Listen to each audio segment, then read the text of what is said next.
just saw how two dogs put themselves in harm's way when their owner becomes the victim of a bear attack.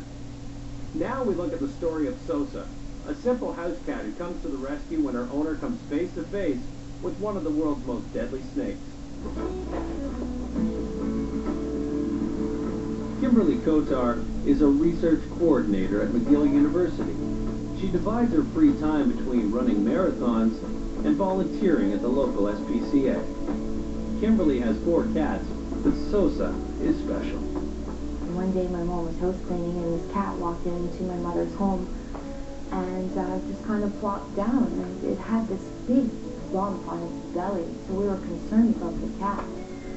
So we brought it to the veterinarian, and the next morning my mom called to see how the cat was doing, and they said, "Oh, the cat's doing wonderfully, and she gave birth to 3 kittens last night." And one of those kittens is Sosa. On July 27th, it was kind of a regular summer day in Montreal. She'll sit beside me when I'm doing my work. She takes advantage of the moment.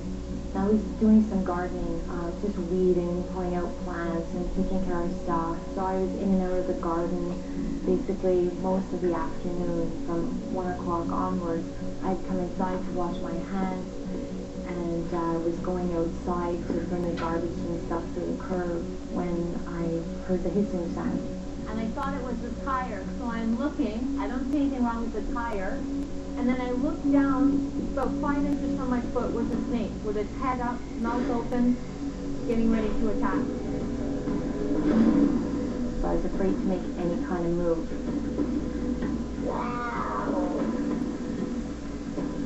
And then Sosa came out of nowhere and hit it. I heard her scream, and then I ran across the neighbors because I didn't know what else to do. It's Sosa's hunting instinct that triggered her into action. The snake's rapid movements elicit this response, but it's her bond with Kimberly that initially kept her close by.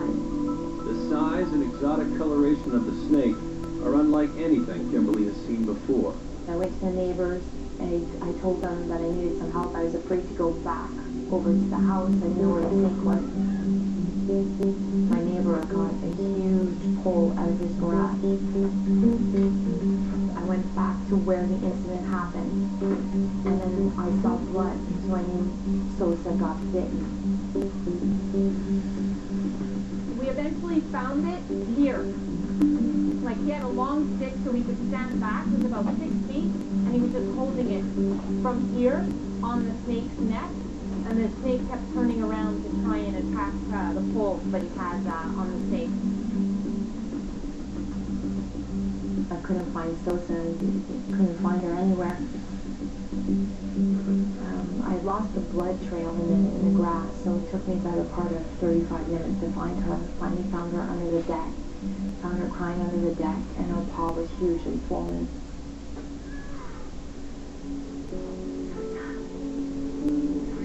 I managed to get under the deck and drag her out. She didn't even want to come out, and then I rushed her to a 24-hour vet that isn't too far from here, luckily, and went to see the vet, and then we had to wait for the identification for the snake, so her treatment was delayed because we couldn't start anything without knowing what kind of snake. Eventually, the SPCA is able to identify the snake as an eastern cottonmouth, one of the deadliest snakes in the world and not commonly found in Quebec. And at that time, the veterinarian told me that her chances were not good because they did not have an anti-venom. He said her chances were slim, asked me what I wanted to do, and I said, I want you to try to do everything you can to save my cat. So they put her on an IV, started an IV right away. They put her on a heart monitor because the venom causes seizures and heart attacks in animals and in humans because it prevents the blood from clotting. So basically, when I left there that night, he told me it was hour to hour. Call back in the morning and see what was going on. Sosa makes it through the night, but shows no signs of improvement. So the bird ran over to. Dave Bethel has worked with reptiles all his life. The venom of an eastern cottonmouth certainly has enough venom to kill up to 150, 170 pound animal. When it bites a cat, it survives more than 5 or 10 minutes. The likelihood it was that it didn't give a full dose of venom. Quite often when a snake strikes in a defensive mode, it first gives it what we call a dry bite, no venom or very little venom injected. A small amount of venom injected into a cat doesn't affect the nervous system, it affects the blood system, so it would affect the heart or the liver, the kidney, basically causing necrosis in those organs. Breaks down all the blood vessels, so you get an internal hemorrhaging. I felt so helpless that I said I have to do something. So I started looking for places where the snake is indigenous. And I figured if I find someone that's teaching in a veterinarian school, chances are they've seen a wound like this. After 3 tense days, Kimberly finally finds a veterinarian in Virginia who's familiar with these type of snake bites. And I explained to her the story and that I needed to save my dad. And she said, well, have your vet call me, have them engage me at a surgery, and I'll see what I can do for you. So based on the information that she gave them, they started adding some sort of fluid with special proteins in Sosa's IV. And we started that day, and then they were also told to massage the wound, which is what they weren't doing previously. With a small amount of venom, by massaging it, rubbing it, increasing the circulation, the blood flow, you're going to disperse that through the body, allow the animal to get rid of it. The next morning, the vet called me and said, we think you could probably bring Sosa home today at 4 o'clock. I was like, what? And I guess some part of me believed that miracles can happen. And I mean, I brought her home 4 days later. Obviously, miracles can happen.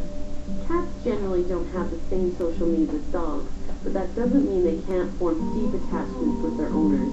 With Kimberly and Sosa, that was certainly the case.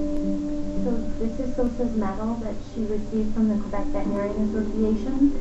She was admitted into the Hall of Fame. Sosa's the only cat to ever be inducted in the hero category. Every year it's gone to a dog. She's the only cat to ever receive this honor. And this is just a picture of us together on the day that she received her award. Sosa was inducted into the Purina Hall of Fame for Heroes. So that's her medal from Purina. And she's a completely different cat since the snake attack. She's purely sweet, and she wasn't really sweet before this happened. She was kind of vinegary, if I can say that. I really think she was protecting me. I think she knew I was in danger. I really do. Sosa's a hero. Yeah, she definitely is. She's a hero. She's my hero. In the case of Archie and Decoy, we have 2 dogs that were bred for their ability to guard and protect, while Sosa the cat responds to threats on instinct. And in both cases, Alina Hansen and Kimberly Kotar owe their lives to the bond they formed with their pets. A bond that keeps their pets close by.